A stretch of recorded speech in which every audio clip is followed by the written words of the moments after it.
Hi everybody, Mike Piper again with Piper Hobby Supply. Today I'm going to give you video 21. It's going to go over what I've been doing and pretty much nothing on most of the layout except the ghost town area. I made a few changes, put in a motel, put in a mine shaft, and a little bit of scenery material, and I'll explain to you what else I'm going to do there.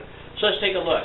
Okay everybody, a little bit of what I wanted to go over today was I have the road in now, and I was going to just give you a brief explanation of how I do it.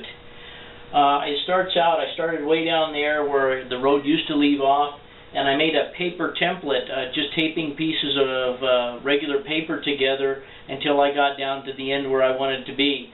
Then I drew my road on using a caliper with two pencils on it to make the exact width all the way down on the template.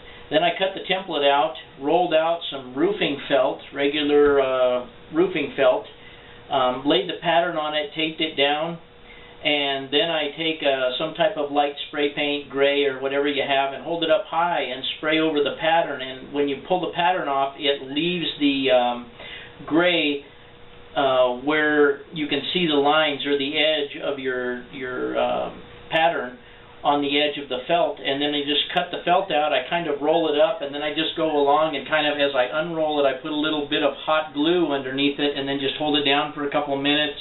A little more hot glue, hold it down for a couple of minutes until I get to the end. That way I wind up with one continuous piece of asphalt. This needs weathering, of course, but the basic part is there. I used artist pencils to put the lines in. And I also use a bendable ruler, a metal ruler for that, as well as a French curve.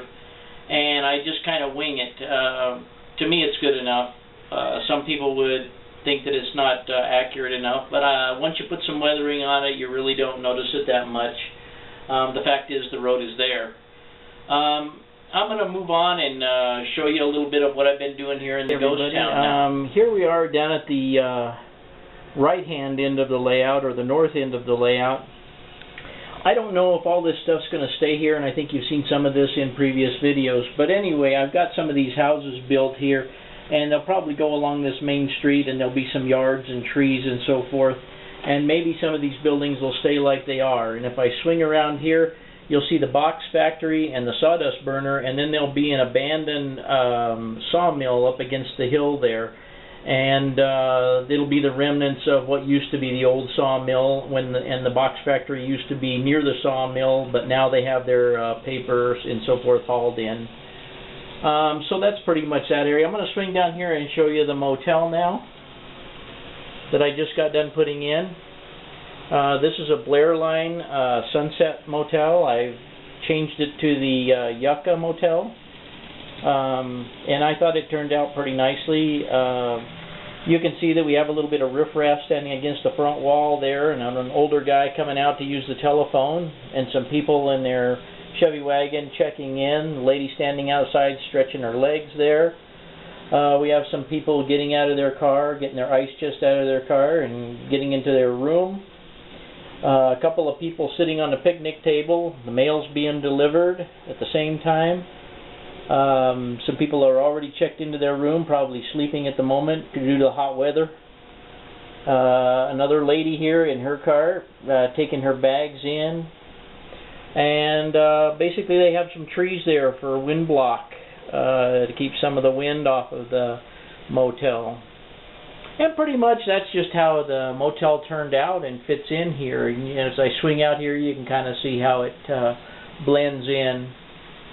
Now we're going to swing over this way a little bit. I'll show you that I have done a little bit of ground cover work and so forth, and put a little bit of trees and stuff in the ghost town area at the sole survivor here of the ghost town living in his mobile home.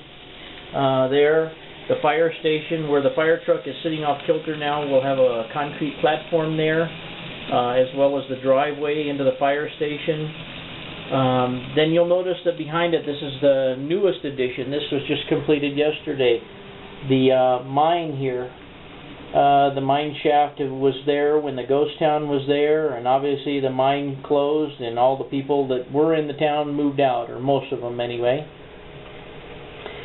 That's a Microtrains mineshaft kit, by the way, and while the instructions were very lacking, the kit turned out really nice. It's much taller than that in real life because it's designed to have a train car pulled underneath that little dock that sticks out.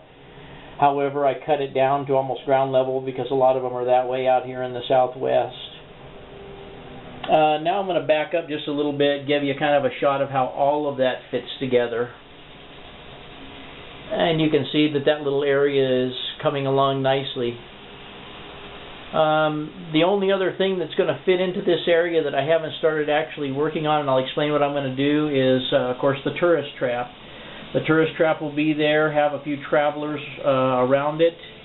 There might be a little sign there that says mine tours, where they would give an artificial mine tour, what the mine was actually like inside and so forth, which was pretty common around these parts. And then as I back up here, I haven't done it yet. However, you'll see this yellow house here. I know it's a pre-made house, and maybe it's not the greatest thing on earth, but it does have a little bit of detail to it. That little block house behind it will probably be removed, and because this was supposed to have been our house on the old layout, I'm probably going to insert it backwards where that little block house is back there in the back. Put it back closer to the track. Then on the left-hand side of that, in this open area down to where the road tapers here, I'm planning on putting a pecan orchard full of trees.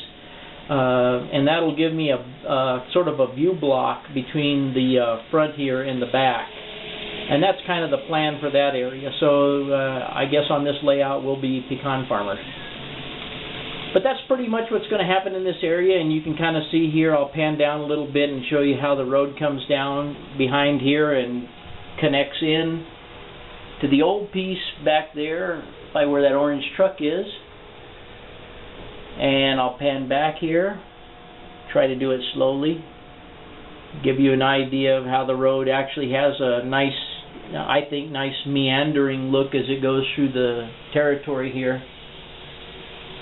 And all the way down to the end, although I haven't finished the bridge at the end or the striping and so forth. Let me take you down here to the other end and show you one more item. When I was down here showing you this end, I forgot to show you that I have cut out the road bed here, and there'll be a bridge on the highway there, and then I'm going to do a riverbed, a dry riverbed or semi-dry riverbed here in the bottom. And then when it gets to the tracks here, where this foliage is, there'll be some sides glued on to the edge of the track to give the appearance of there being a bridge there, which is the same technique I used up here. So a similar technique will be used down here below. And that's about it for video 21. Well, everybody, that's pretty much it for video 21. I hope you enjoyed seeing what I've been doing recently. I'm also this afternoon going to start on a little video on doing backdrops. I've had a request for that. I may also try and squeeze in a little bit of passenger train running on the ACT. I've had a couple people ask me about running passenger trains on here and following them around, so I may get to that. But I hope you enjoyed video 21, and I hope to see you on video 22.